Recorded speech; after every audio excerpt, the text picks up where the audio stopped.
Hi friends, welcome to my channel survival stories. എല്ലാവർക്കും ആദ്യം തന്നെ ഞാനൊരു വലിയൊരു നന്ദി പറയുകയാണേ.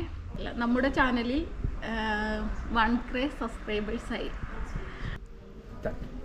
എല്ലാ പാലിറ്റീവ് പ്രവർത്തകർക്കും, ആശാവർക്കർമാർക്കും, നഴ്സുമാർക്കും എൻ്റെ ഹൃദയം നിറഞ്ഞ ആശംസകൾ. ഞാനിന്ന് ഈ വീഡിയോയിൽ പങ്കുവയ്ക്കുന്നത് പാലിയേറ്റീവ് കെയർ പ്രവർത്തകരിൽ നിന്ന് എനിക്ക് കിട്ടിയ നല്ല കുറച്ച് അനുഭവങ്ങളാണ് ഇന്നത്തെ ഈ വീഡിയോയിൽ ഞാൻ നിങ്ങളോട് പങ്കുവയ്ക്കാൻ ആഗ്രഹിക്കുന്നത്. ഞാൻ 2013-14 ആ കാലഘട്ടത്തിൽ ഞാൻ എരൂർ ഒരു വീട്ടിൽ വാടകയ്ക്ക് താമസിക്കാൻ ഇടവന്നു. അപ്പോൾ അവിടെ താമസിച്ച് കുറച്ച് ദിവസങ്ങൾക്ക് ശേഷം എൻ്റെ മകളുടെ കൂട്ടുകാരിയുടെ ആൻറ്റി ആശാവർക്കർ ആയിരുന്നു പുള്ളിക്കാരത്തി.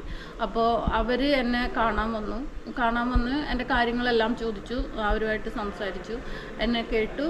എൻ്റെ പ്രശ്നങ്ങളെല്ലാം അവർ കേട്ടതിന് ശേഷം അവർ പാലിയേറ്റീവ് കെയറുകാരെ വിവരം അറിയിച്ചു. പിന്നെ ഒരു ദിവസം വന്നപ്പോൾ പാലിയേറ്റീവ് കെയറുകാരുമായിട്ട് വന്നു. അവർ വന്ന് കുറേ നേരം എന്നോട് സംസാരിക്കാൻ. അതുവരെ അങ്ങനെ നമുക്ക് ആരുമായിട്ട് അങ്ങനെ സംസാരിക്കാനുള്ള ഇതൊന്നും കാര്യം പല സ്ഥലങ്ങളിലും ഞാൻ വീൽ ചെയറിലിരുന്നും കട്ടിലൊക്കെ ഇരുന്ന് ജോലി ചെയ്തിട്ടുണ്ടെങ്കിലും അവിടെയൊന്നും ഈ പാലിയേറ്റീവ് കെയറുകാരൊന്നും വന്നിട്ടൊന്നും ഉണ്ടായിരുന്നില്ല.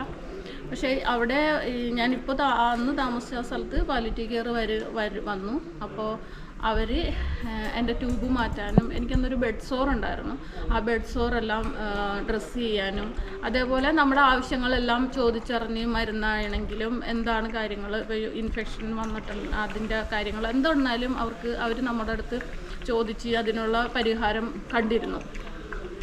അത് എനിക്ക് ശരിക്കും പറഞ്ഞാൽ വലിയൊരു ആശ്വാസമായിരുന്നു. ഞാൻ വീൽ ചെയറിലായതിന് ശേഷവും എനിക്ക് ജോലി ചെയ്യുക എന്നുള്ളത് എനിക്ക് വലിയൊരു നിർബന്ധമുള്ള കാര്യമായിരുന്നു. അപ്പോൾ ഞാൻ അവിടെ ചെന്നതിന് ശേഷം എനിക്കൊരു ജോലിയൊന്നും ചെയ്യാൻ പറ്റാതെ ഞാനിങ്ങനെ ഇരിക്കുന്ന സമയത്ത് അടുത്ത വീട്ടിലെ ചേച്ചി തയ്ക്കാൻ പോകുന്ന ചേച്ചിയാണ്. അപ്പോൾ ഞാൻ ആ ചേച്ചിയോട് ചോദിച്ചു, എനിക്ക് ചെയ്യാൻ പറ്റിയ എന്തെങ്കിലും ജോലിയുണ്ടോ ചേച്ചി എന്ന് ചോദിച്ചപ്പോൾ ചേച്ചി പറഞ്ഞു, ഹെമ്മിങ് ചെയ്യോ, ബ്ലൗസിൻ്റെ ഹുക്കൊക്കെ പിടിപ്പിക്കാൻ പറ്റുമോ എന്ന് ചോദിച്ചു. അപ്പോൾ ഞാൻ ചെയ്യാൻ ശ്രമിക്കാമെന്ന് പറഞ്ഞു. അങ്ങനെ ആ ചേച്ചി എനിക്ക് വൈകുന്നേരം ആകുമ്പോൾ ഇതേപോലെ 3-4 ബ്ലൗസുകൾ കൊണ്ടുവന്ന് തരും. അപ്പോൾ ഞാനത് കട്ടിലേ തന്നെ ഇരുന്ന് സ്റ്റിച്ച് ചെയ്യാൻ തുടങ്ങി. സ്റ്റിച്ച് ചെയ്തുകൊണ്ടിരുന്നപ്പോൾ ഒരു ദിവസം പാലിയേറ്റീവ് കെയറുകാർ കയറി വന്നപ്പോൾ ഞാനിത് അവിടെ ഇരുന്ന് ജോലി ഇങ്ങനെ ചെയ്തുകൊണ്ടിരിക്കുക, കട്ടിലേ തന്നെ ഇരുന്നിട്ട്. അപ്പോൾ ഞാൻ ചെയ്യുന്നത് കണ്ടപ്പോൾ അവർക്കൊരു വിഷമം. കാരണം ഞാൻ ഒട്ടും ചാരൊന്നുമില്ല, എനിക്ക് സപ്പോർട്ട് ഇല്ല. അപ്പോൾ അവർ ചോദിച്ചു, ഒരു ബാക്ക് റെസ്റ്റ് ഉണ്ടെങ്കിൽ ചേച്ചിക്ക് നല്ലതല്ലേ എന്ന് ചോദിച്ചു.